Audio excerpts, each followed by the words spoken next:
Hello. So I felt compelled to do this little video. So pretty. Because I am a little bit, oh gosh, I'm having a hard time watching a lot of my Latinx friends and family on social media, especially, but in general, seem like they just don't get it. They don't get why Black Lives Matter.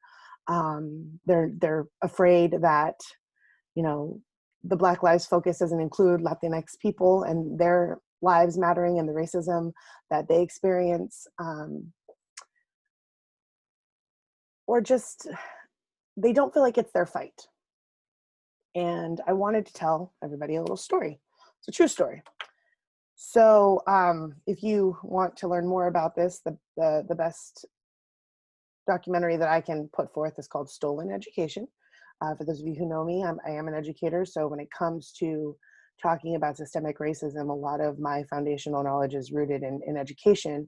However, I've always said that education is just a mirror of our society, right? It's the same system, just a piece of it. And so everything that happens in our societal system, especially the racism, especially the white supremacy, it stands to reason that all of that is in education as well. So it's a very similar arena that we're dealing with.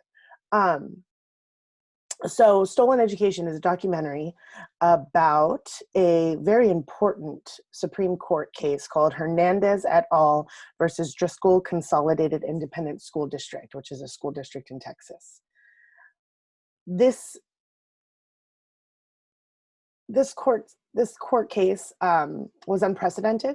They put 8 first graders on the stand, 8 Latinx first graders um, who were essentially being discriminated against. So in 1956, to give you context, this is slightly after Brown versus Board of Education desegregated all schools on a federal level. And so what many schools did in the South, including schools as well in the West Coast or Texas or areas where, you know, you see predominantly Latinx culture, people, is they tried to figure out ways to continue to legally segregate schools. So in the case of Texas, what they would do is in first grade, they would take all of the little brown babies with Spanish surnames, and they would keep them for 3 years in first grade. And they allegedly did this to make sure that language development was prioritized, right? So they kept them in 3 years to make sure that these brown babies learned how to speak English. Oh, they're so nice. They were doing a service. Well, a couple of parents who weren't going to take no bullshit realized what was going on, and they got together and they ended up, you know, I mean, I make it seem simple. It was a process. They ended up finding a lawyer who would represent them, and they took that district to court. And the lawyer had the brilliant idea, forgive me, I don't remember his name, had the brilliant idea to put these 8 first graders on the stand to prove that they know English, that the district was just making an excuse for the segregation that they wanted, because they didn't want little brown babies with little white babies. No, because that's what white supremacy is. You know, yes, we're talking about Black lives right now. Yes, I will be the first to tell you that, you know, from talking to my Black friends and my brown friends, if it's not a competition, but the history around Black lives and their oppression in this country is significantly deep. It really is. It's not about competition, I don't think. But if you want to really get down to brass tacks, yeah, they're at the top of the list. Black people, we have to help Black people today. And my point about bringing up this court case is that the reason this court case, the Hernandez et al. Versus Driscoll Consolidated Independent School District, and other court cases like it, were able to see their day in court and to win, this district ended up having to abolish this process, is because of Brown versus Board of Education, because the Black-white issue in the South was solved. That is the same thing that's going on here. My Latinx colleagues and I have been using as our mantra, hoy por ti, mañana por mí, meaning today for you, tomorrow for me. That is what this is about. This is why Latinx people need to get behind Black people and their causes, because when Black lives matter, other lives will matter.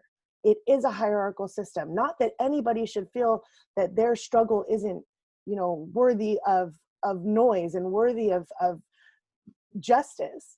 But we need to go in order, people. I'm sorry, we just do. And I know I'm a light-skinned Mexican here trying to tell you this, but please don't let that muddy what I'm trying to tell you.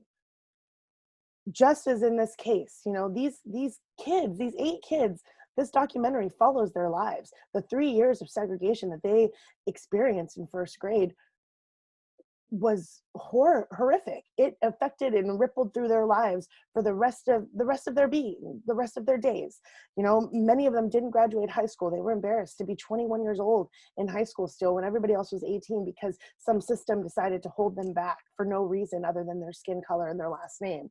A couple of them didn't graduate at all, or sorry, majority of them didn't graduate at all. One of them even ended up succumbing to a life of drugs and crime, and this is a lot of things that we see when brown and black people are oppressed, is that they go into poverty, they go into lives that we think are their choice, but the truth is the system put them there.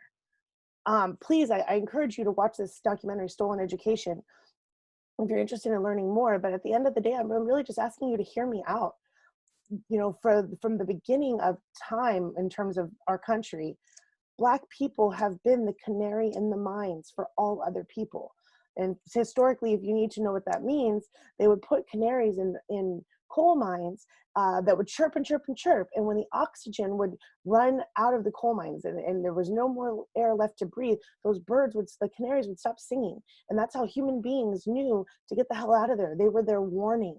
Black people should be our warning for all other people, not just other people of color. That if your country is willing to do this to somebody, then they're going to be willing to do it to you too. And that's why, in order for all lives to matter, Black lives must matter. And that's why all of this fight is our fight. It's all the same fight. It's against white supremacy, because that is at the foundation of everything that's happening. Everything we've seen in our history, everything that continues to happen, is white supremacy. And if you're not white and you're not treated with that privilege, and not many of us are, even women are subjected to white supremacy, no matter what their skin tone is. If you think that you're too good to fight against white supremacy, or that it's not your issue, you need to wake up. White supremacy is the problem. That's what we need to get rid of. And in case you don't know what white supremacy is, it does not just mean skin color. It does not just mean white people.